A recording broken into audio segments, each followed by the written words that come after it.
న్యాయమా అని నేను అడుగుతున్నా. ఇది మోసం చేయడం కాదా? రాష్ట్రంలో రైతుల్ని ఆగం చేయడం కాదా? కేసీఆర్ ఒక్కసారి ఇచ్చిండా? 11 సార్లు ఇచ్చిండు. 11 సార్లు రైతు బంధు ఇచ్చిండు. టైం మీద ఇచ్చిండు. ఇంకో పని ఆపుకున్నాడు, ఇంకో పద్దు ఆగబట్టుకున్నాడు. కానీ రైతుకు మాత్రం తిప్పలు పెట్టలే. అది ఎరువు బస్తాలైనా, కరెంట్ అయినా, రైతు బంధు అయినా, ఊరూరికి కొనుగోలు కేంద్రాలు పెట్టి ఒక్క గింజ లేకుండా టైం మీద వడ్లు కొనుడైనా, వడ్ల పైసలు 3 వద్దులలో వేసుకుంటా మిమ్మల్ని కాపాడుకోలే. వడ్లు కొంటే 3 వద్దులలో పైసలు వేసిండు కేసీఆర్. ఎక్కడ కూడా రైతుకు ఇంత ఇబ్బంది రానియలేదు. ఇంత కేసీఆర్ వచ్చినాకనే రైతుల భూముల విలువలు పెరగలే. మన ఊర్లో పొన్న కేసీఆర్ రాకముందు 5 లక్షలు ఉండే. కేసీఆర్ వచ్చి కరెంటు మంచిగా ఇచ్చి, కాళేశ్వరం నీళ్లు తెచ్చి, చెరువులు మంచిగా చేసి, పెద్దవాగు మీద చెక్ డ్యాములు కట్టి, కానుగొర్ర మీద ఇన్ని చెక్ డ్యాములు కట్టి మంచిగా 2 పంటలు వండేటట్టు వ్యవసాయాన్ని మంచిగా చేసిండు. రైతు విలువ పెంచిండు. ఆ దెబ్బకు రైతు చేతిలో ఉండే భూమి విలువ పెరిగింది. 5 లక్షలున్న భూమి నంగునూరు మండలంలో ఏ ఊర్లో పోయినా 25 లక్షలు 30 లక్షలకు ఎకరం అయ్యేటట్టు చేసిండా లేదా కేసీఆర్? ఇప్పుడు కాంగ్రెస్ కూడా వచ్చినాక కొండోడే లేడు. ఇంత లగ్గం ఉన్నదనో, ఏదన్నా ఆపద పడ్డదనో, ఓ అద్దబిగడు అమ్ముకుందామంటే కూడా మరి కూడా చూస్తలేడు. మళ్ళా భూముల విలువలు తగ్గినాయి. మళ్ళా కాంగ్రెస్ వచ్చింది, రైతు యొక్క విలువ తగ్గించేటువంటి పరిస్థితి వచ్చింది. ఇది మనం చూస్తలేమో ఊర్లో పోనా అంటే ఏ ఒక్క మంచి పని లేదు. నిజంగా ఇవాళ పెద్దవాగు మీద ఎన్ని చెక్ డ్యాములు కట్టుకున్నాం మనం. కానుగొర్ర మీద చెక్ డ్యాములు కట్టినాం. మిషన్ కాకతీయలో ఊరూరికి చెరువులు మంచిగా చేసినాం.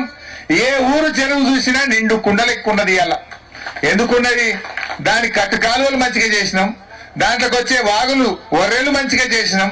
కట్టలు మంచిగా చేసినాం. తూములు మంచిగా చేసినాం. అలుగులు మంచిగా చేసి ఊరూరి చెరువులను బందోబస్తు చేసినాం కనుక ఇవాళ ప్రతి ఊరు చెరువు కూడా నిండు కుండలెక్క ఉన్నది. ఏం మాట్లాడుతుండ రేవంత్ రెడ్డి? కాళేశ్వరం కూలిపోయిందట. వచ్చి చూడు మా రంగనాయక సాగర్, వచ్చి చూడు మా మల్లన్న సాగర్. మన యాసంగి పంటకు నీళ్లు రాలేదా మనకు?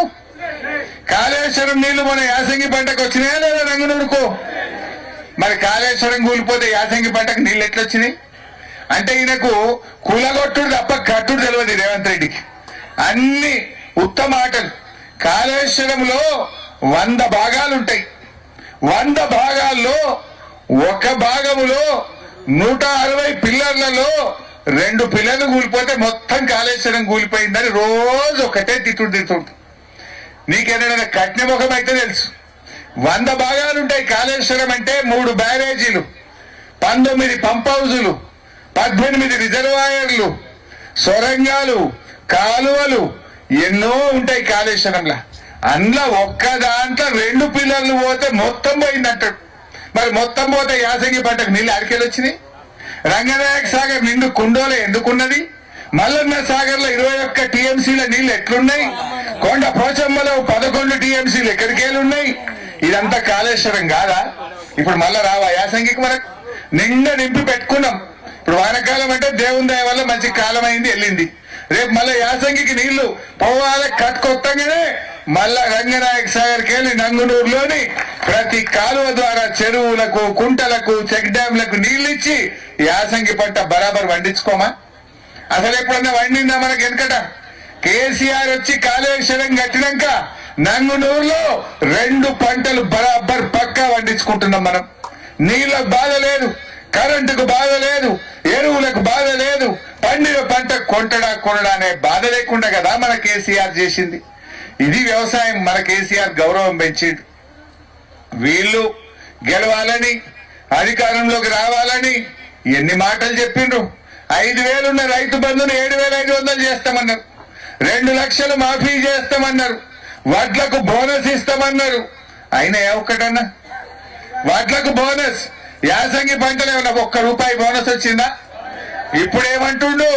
మెల్లగా సన్నాలకు మాత్రమే బోనస్ ఇస్తా అని సన్నాయి నొక్కులు నొక్కుతుండు.